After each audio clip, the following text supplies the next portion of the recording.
Hello everyone, here I'm discussing ratio analysis chapter, one of the most important chapter of third book, financial statement analysis. इसकी weightage 4 to 6 marks है paper में. ठीक है, चार ratio क्या बताती है? दो वेरिएबल्स का रिलेशन. ये चार हेड में सॉल्व होती है. Short term, long term, turnover, profitability.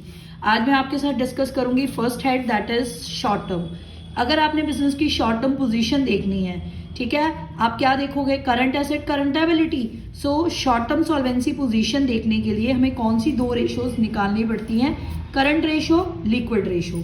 Current ratio कैसे निकलती है? Current asset upon current liability. इसका आइडल होता है 2:1, इसका होता है 1:1. Liquid asset upon current liability. ठीक है, अब करंट एसेट में क्या क्या लेते हो? इन्वेंट्रीज. याद रखना, इन्वेंट्री किसी भी तरह की हो, रॉ मटेरियल की, वर्क इन प्रोग्रेस की, फिनिश्ड गुड्स की, वो इन्वेंट्री का पार्ट है. मगर loose tool, stores and spares are not the part of inventories, क्योंकि इन्हें सेल नहीं करा जाता. ये कंज्यूमेबल स्टोर होते हैं, हमें हमारे पास रहते हैं. ठीक है, इसलिए ये इन्वेंट्री का पार्ट होते हैं. ट्रेड रिसीवेबल, नेट लेने हैं. नेट कैसे निकालोगे? Bills receivable, sundry debtor. अगर प्रोविजन दी हो तो माइनस कर देना, नेट ट्रेड रिसीवेबल आ जाएंगे. ठीक, नेक्स्ट आता है cash and cash equivalent, short term loans and advances, prepaid expenses, advance payment of tax या एक्रूड इनकम. इन्हें अदर करंट एसेट बोलते हैं, याद रखना. नेक्स्ट है करंट लायबिलिटीज. करंट लायबिलिटी में क्या क्या आता है? Short term borrowings. Short term borrowing में अगर शॉर्ट टर्म बोरोविंग हेड नहीं दिया, बैंक ओवरड्राफ्ट लिखा है, कैश क्रेडिट लिखा है या शॉर्ट टर्म लोन्स लिखा है, all these are short term borrowings. Next है ट्रेड पेबल्स. ट्रेड पेबल आप क्या लोगे? Bills payable plus sundry creditors. ठीक है, आगे आता है अदर करंट लायबिलिटीज. वो कौन कौन सी हो सकती है? Income received in advance, call in advance, unpaid यानी कि आउटस्टैंडिंग डिविडेंड, इंटरेस्ट एक्रू हुआ है एंड ड्यू हुआ है यानी कि आउटस्टैंडिंग इंटरेस्ट बोरोविंग्स में. कोई लॉन्ग टर्म डेट है जो शॉर्ट टर्म में मैच्योर हो रहा है, जल्दी पेमेंट कर रहे हो, 1 साल से कम के लिए उठाया है, उसे भी हम अदर करंट लायबिलिटी के हेड में लेते हैं. शॉर्ट टर्म प्रोविजन में दो ही आती हैं, प्रोविजन फॉर टैक्स और employ provision. All these are current liabilities. ठीक है, अब क्विक एसेट या लिक्विड एसेट कैसे निकलते हैं? करंट एसेट में से आप inventories, prepaid, advance payment of tax तीनों माइनस कर दो तो आपके पास क्या आ जाएंगे? क्विक और लिक्विड एसेट. क्लियर? अब देखो, एग्जांपल लिया मैंने करंट रेशो. मेरे पास इंफॉर्मेशन है total asset, non current asset, share holder fund, non current, sorry ये नॉन करंट लायबिलिटी थी, ये नॉन करंट एसेट है. Property, plant, equipment and non current investment, ये टेंजिबल के नीचे आ गया. ये दोनों टोटल है, ये फर्स्ट पार्ट, ये सेकेंड पार्ट, इन दोनों का प्लस क्या है? Non current asset. क्लियर? अगर अभी टोटल एसेट किसके इक्वल होते हैं? नॉन करंट प्लस करंट के. Total asset, liability side, asset side का टोटल किसके इक्वल होता है? Non current plus current. Non current में ये दोनों आ गए 2,60,000. करंट आपको चाहिए करंट रेशो के लिए. कौन सी रेशो निकालनी है आपने? Current ratio. फॉर्मूला क्या है? Current asset upon current liability. अब मेरे पास क्वेश्चन में ना करंट एसेट है ना करंट लायबिलिटी, पर मेरे पास टोटल एसेट है और नॉन करंट है. टोटल एसेट किसके इक्वल होते हैं? नॉन करंट प्लस करंट के. ठीक है, अब टोटल में से आप नॉन करंट माइनस कर दो, आपके पास करंट आ जाएंगे. ऐसे ही आप लायबिलिटीज में निकालो. ठीक, आपके पास टोटल जितना एसेट साइड का टोटल होता है उतना ही लायबिलिटी का होगा. ठीक है, हमें अब एसेट का टोटल 3 लाख दे रखा था, लायबिलिटी का टोटल भी सेम ही आ जाएगा 3 लाख. अब मेरे पास टोटल लायबिलिटीज यानी कि इक्विटी एंड लायबिलिटी 3 लाख है. टोटल लायबिलिटीज किसके बराबर होती है? Share holder fund plus non current plus current. ठीक है, आपके पास दो हैं, शेयर होल्डर फंड और नॉन करंट, और टोटल भी है 3 लाख. डिफरेंस ले लो, 20,000 आपके पास क्या आ गई? Current liability. याद रखना, जितना एसेट का टोटल होता है उतना ही लायबिलिटी का टोटल होता है. ठीक है, ये भी 3 लाख ही होगी. क्लियर? अब नेक्स्ट आपने ऐसे ही, ये 40 आ गया, ये 40 था, ये 20. रेशो निकालो 40 अपॉन 20.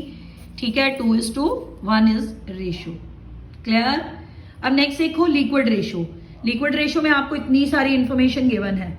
हमें लिक्विड का फॉर्मूला पता है, current asset minus inventories minus prepaid.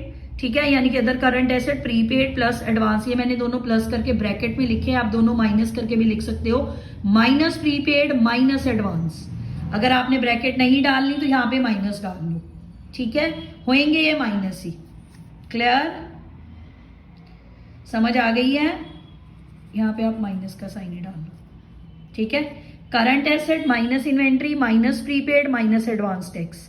अब करंट एसेट इतने सारे दे रखे हैं। सबसे पहले मैंने लिखा 16,000 कैश एंड कैश इक्विवेलेंट। अब ट्रेड रिसीवेबल मेरे को ग्रॉस दे रखे थे। ग्रॉस का मतलब मेरे को क्या चाहिए, नेट ट्रेड रिसीवेबल। अगर क्वेश्चन में प्रोविजन गिवन है पहले उसको माइनस करो। ठीक, ये प्रोविजन गिवन है मेरे को 6,000 की। आप 1,60,000 में से 6,000 माइनस करो, आपके पास ट्रेड रिसीवेबल आ जाएंगे 1,54,000। प्लस करोगे आप नेक्स्ट 1,20,000 इन्वेंट्रीज का। वो कैसे आया देखो, लूज टूल्स, स्टोर्स और स्पेयर पार्ट्स आप नहीं लोगे। मैंने आपको ये बताया था ये एक्सक्लूड होते हैं। ठीक है, एक्सक्लूड होते हैं इन्वेंट्रीज में। इसको यहाँ पे क्वेश्चन में मेरे को इंक्लूड दे रखा है। अब मैं 1,50,000 में से 18,000 माइनस कर दोगे आप।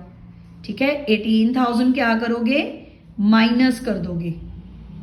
और 12,000 के आपके स्पेयर्स हैं, दो गिवन है, ये देखो 18 और 12। ध्यान से देखो, दो गिवन है। आप क्या करोगे, 1,50,000 में से 18 और 12 माइनस कर दोगे तो आपके पास 1,20,000 के आगे। ठीक है, ये आपके क्या आ जाएंगे, current asset. Other current asset भी आप ऐड करोगे 50,000 के। अदर करंट एसेट भी, ये देखो 50 मैंने ऐड करा, 3,40,000 आ गया। आई रिपीट, ध्यान से देखना इसमें करंट एसेट आप कौन से लोगे। Cash and cash equivalent, gross trade receivable दे रखा है, आप नेट निकालोगे डेप्रिसिएशन माइनस करके। इन्वेंट्री में इंक्लूड कर रखे हैं लूज टूल और स्टोर्स एंड स्पेयर पार्ट्स, इसको आप एक्सक्लूड करोगे, ये माइनस करोगे। नेक्स्ट आप करंट एसेट लोगे 50,000 का, अदर करंट एसेट। ठीक है, क्लियर। अब करंट लायबिलिटीज लोगे। करंट लायबिलिटी में आएगा trade payable, short term borrowings, other current liability. 1,50,000 plus 10 plus 10 कितना बन गया, 1,70,000। ये देखो, क्लियर। अब लिक्विड एसेट कैसे निकालते हैं हम, current asset 3,40,000 minus inventories minus prepaid. ठीक, हमारे पास इन्वेंट्रीज कितनी आई थी, 1,50,000। ठीक, और वो कितने आए थे, प्रीपेड, ये देखो प्रीपेड 50 के। क्लियर, क्लियर है आपको। जब भी याद रखना, आपने जब भी यहां पर लिक्विड एसेट निकालने हैं तो आपने टोटल करंट एसेट लेने हैं, तो इन्वेंट्रीज इंक्लूडिंग ही माइनस करनी है, दोबारा एक्सक्लूड मत करना, क्योंकि आप यहां पे माइनस कर चुके हो। ठीक है, दोबारा नहीं माइनस करना। यहां पे आपने टोटल करंट एसेट लिए, उसमें आप टोटल इन्वेंट्री लोगे माइनस प्रीपेड। ठीक है, ये प्रीपेड है, ये इन्वेंट्रीज है, ये दोनों माइनस कर दो, आपके पास लिक्विड एसेट आ जाएंगे। वो आ गया 1,40,000, current liability 1,70,000, 0.2:1 is your answer. Clear.